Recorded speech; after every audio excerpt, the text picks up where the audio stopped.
എല്ലാവർക്കും ചിങ്കാൻമയുടെ പുതിയ വീഡിയോയിലേക്ക് സ്വാഗതം കേട്ടോ. അപ്പോളേ ചക്ക വെച്ചിട്ട് ഇതേപോലെ ഒരു റെസിപ്പി നിങ്ങൾ തയ്യാറാക്കി എടുത്തിട്ടില്ലെങ്കിൽ പെട്ടെന്ന് തന്നെ ചക്ക കിട്ടുകയാണെങ്കിൽ ഒന്ന് തയ്യാറാക്കി നോക്കണം കേട്ടോ. നല്ല ടേസ്റ്റി ആയിട്ടുള്ളൊരു ചക്ക റെസിപ്പിയാണ് ഇത്. നമ്മൾ ചക്ക കൊണ്ട് തയ്യാറാക്കി എടുത്തിട്ടുള്ള ഒരു അവിയലാണ്. അപ്പം ഇതാണ് ഇന്നത്തെ നമ്മുടെ വീഡിയോ. അപ്പം ഇഷ്ടപ്പെട്ടാൽ ഒന്ന് ലൈക്ക് ചെയ്യാനും ഈ സബ്സ്ക്രൈബ് ചെയ്യാത്തവരൊന്ന് സബ്സ്ക്രൈബ് ചെയ്യാനും മറക്കരുത് കേട്ടോ.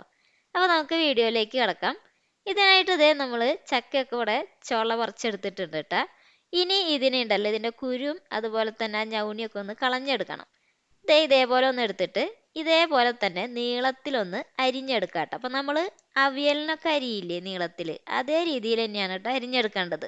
പിന്നെ ഉണ്ടല്ലോ ഇത് വളരെ നൈസായിട്ടൊന്നും അരിയണ്ട കേട്ടോ. അത്യാവശ്യം എന്താ പറയുക കട്ടിയിൽ തന്നെ ഒന്ന് അരിഞ്ഞെടുക്കാം. അപ്പം അതേ നമ്മൾ ഇതേപോലെ എല്ലാതും ഇവിടെ അരിഞ്ഞ് റെഡിയാക്കി വെച്ചിട്ടുണ്ട് കേട്ടോ. ഇനി ഇതിലേക്ക് ഉണ്ടല്ലോ കുറച്ച് ചക്കക്കുരുവും കൂടി ഒന്ന് ചേർത്ത് കൊടുക്കുന്നുണ്ട്. അപ്പോൾ അതും ഇതേപോലെ ഒന്ന് നീളത്തിൽ തന്നെ ഒന്ന് അരിഞ്ഞെടുക്കാം. അപ്പോൾ ഈ ചക്കക്കുരു ഇട്ട് കൊടുക്കുകയാണെങ്കിൽ നല്ലൊരു ടേസ്റ്റ് ആയിരിക്കും ഈ ഒരു ചക്ക അവിയലിന്. ഇനി ഇതേ ഈ ഒരു പാത്രത്തിലേക്ക് ഇതെല്ലാതും നമ്മളൊന്ന് ചേർത്ത് കൊടുക്കുക. എന്നിട്ട് ഇതിനൊന്ന് വേവിച്ചെടുക്കണം. അപ്പോൾ അതിന് മുന്നായിട്ട് ഇതിലേക്ക് ചെറിയൊരു കഷ്ണം ഇഞ്ചി ഒന്ന് നീളത്തിൽ അരിഞ്ഞത് ചേർത്ത് കൊടുക്കാം കേട്ടോ.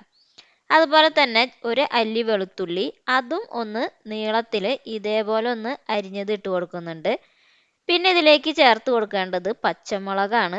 ഒരു 2 പച്ചമുളകാണ് കേട്ടോ ഞാനിവിടെ എടുത്തിട്ടുള്ളത്. അത് നമുക്ക് ഇതേപോലെ ഒന്ന് ഇട്ട് കൊടുക്കാം.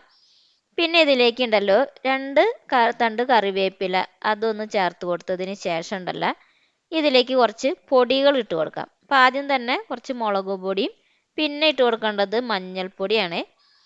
അതിന് ഇതിലേക്ക് ഉണ്ടല്ലോ കുറച്ച് പച്ച വെളിച്ചെണ്ണ ഒന്ന് ഒഴിച്ചു കൊടുക്കുക. അപ്പോൾ ഈ പച്ച വെളിച്ചെണ്ണ ഒഴിച്ചിട്ട് ഇതിനെ കൈ കൊണ്ട് ഒന്ന് നന്നായിട്ട് തന്നെ ഒന്ന് ഞെരടിയെടുക്കുക. എന്നിട്ട് ഇതിൻ്റെ മുകളിലേക്ക് കുറച്ച് ഉപ്പ് ചേർത്ത് കൊടുക്കുക. അപ്പോൾ ഒരു ആവശ്യത്തിനുള്ള ഉപ്പ് ഇതിൻ്റെ മുകളിലേക്ക് ഒന്ന് ഇട്ട് കൊടുക്കുന്നുണ്ട്. അങ്ങനെ ഉപ്പും കൂടി ഇട്ടതിന് ശേഷം ഇതിന് വേവാൻ പാകത്തിനുള്ള വെള്ളം ഇതിലേക്കൊന്ന് ചേർത്ത് കൊടുക്കാം. ഇവിടെ ഒരു 1.5 കപ്പോളം വെള്ളം ഇതിലേക്ക് ഒന്ന് ഒഴിച്ചു കൊടുക്കുന്നുണ്ട് കേട്ടോ. അങ്ങനെ അതും കൂടിയും ചേർത്തിട്ട് ഇതിനെ നമുക്ക് നന്നായിട്ട് തന്നെ ഒന്ന് വേവിച്ചെടുക്കാം. അപ്പോൾ ഈ ചക്കയും ചക്കക്കുരും ഒക്കെ നന്നായിട്ടൊന്ന് വെന്ത് വരട്ടെ. ഇനി ഇതിലേക്ക് ഉണ്ടല്ലോ അരപ്പ് തയ്യാറാക്കി എടുക്കണം. അപ്പോൾ മിക്സിയുടെ ജാറിലേക്ക് 1 കപ്പോളം തേങ്ങ ചെരുകിയതാണ് കേട്ടോ ചേർത്ത് കൊടുത്തിട്ടുള്ളത്. അതൊന്ന് ചേർത്തതിന് ശേഷം ഇതിലേക്ക് നമുക്ക് ചെറുള്ളി ഒന്ന് ഇട്ട് കൊടുക്കാം. പിന്നെ ചെറിയ ജീരകം ഉണ്ടല്ലോ അത് ഒരു 1/2 ടീസ്പൂണോളം ചേർത്ത് കൊടുത്തിട്ട് ഇതിനൊന്ന് ജസ്റ്റ് ഒന്ന് ക്രഷ് ചെയ്തെടുത്താൽ മതി. അങ്ങനെ അതൊന്ന് മാറ്റി വയ്ക്കാം. ഇനി ഇതേ നമ്മുടെ ചക്കയൊക്കെ ഇവിടെ അത്യാവശ്യം നന്നായിട്ട് തന്നെ വെന്ത് റെഡിയായി വന്നിട്ടുണ്ട്. ഇനി ഇതിലിതേ കുറച്ച് വെള്ളമുണ്ട് അതവിടെ ഒന്ന് ബാക്കി വയ്ക്കാം നമുക്ക്. കാരണം എന്താ വെച്ചിട്ടുണ്ടെങ്കിൽ നമുക്ക് ഈ അരപ്പ് ചേർത്ത് കൊടുക്കുമ്പോൾ നന്നായിട്ട് തന്നെ ഒന്ന് മിക്സ് ആക്കി എടുക്കാനായിട്ടാണ്. ഇനി ഈ ഒരു വെള്ളത്തിൽ തന്നെ നമുക്ക് ഈ ഒരു അരപ്പും കൂടി ഒന്ന് ചേർത്ത് കൊടുക്കാം. അങ്ങനെ അതേ അരപ്പും കൂടിയും ചേർത്തിട്ട് ഇതിനെ നന്നായിട്ട് തന്നെ ഒന്ന് മിക്സ് ചെയ്തെടുക്കാം. അപ്പോൾ അതേ എല്ലാവിടേക്കും ആ അരപ്പ് ഇങ്ങനെ പിടിക്കത്തക്ക രീതിയിലൊന്ന് മിക്സ് ചെയ്തിട്ട് നമുക്ക് ഫ്ലെയിം ഓഫ് ചെയ്യാം. അതിന് ശേഷമാണ് കേട്ടോ ഈ തൈര് ഇതിലേക്ക് ചേർത്ത് കൊടുക്കേണ്ടത്. അപ്പോൾ ഒരു 2 ടേബിൾ സ്പൂണോളം തൈര് ഇതിലേക്കൊന്ന് ചേർത്ത് കൊടുത്തിട്ടുണ്ട്. എന്നിട്ട് ഇതിനെ വീണ്ടും നന്നായിട്ട് തന്നെ ഒന്ന് മിക്സ് ചെയ്തെടുക്കാം. അപ്പോൾ ഈ തൈരും കൂടിയും നമ്മുടെ ആ ചക്കയമ്മയൊക്കെ ഒന്ന് പിടിക്കത്തക്ക രീതിയിൽ തന്നെ മിക്സ് ചെയ്തെടുക്കണം. അങ്ങനെ അത് നന്നായിട്ട് ഇതേപോലെ തന്നെ ഒന്ന് മിക്സ് ചെയ്ത് കഴിഞ്ഞാലുണ്ടല്ലോ നമുക്ക് ഇതിലേക്ക് കുറച്ച് പച്ച വെളിച്ചെണ്ണ ഒന്ന് ചേർത്ത് കൊടുക്കണം കേട്ടോ. അപ്പം ഞാൻ ഇവിടെ ഒരു 2 ടേബിൾ സ്പൂണോളം പച്ച വെളിച്ചെണ്ണ ഇതിൻ്റെ മുകളിലേക്ക് ഒന്ന് ഒഴിച്ചു കൊടുക്കുന്നുണ്ട്. അതും കൂടി ഒഴിച്ചു കൊടുത്തിട്ട് നമുക്ക് ഇതിനൊന്ന് അടച്ചു വെക്കാം. അപ്പോൾ ഇനി നമ്മൾ എപ്പോഴാണ് ഉപയോഗിക്കേണ്ടത് ആ സമയത്ത് അത് തുറന്നാൽ മതി.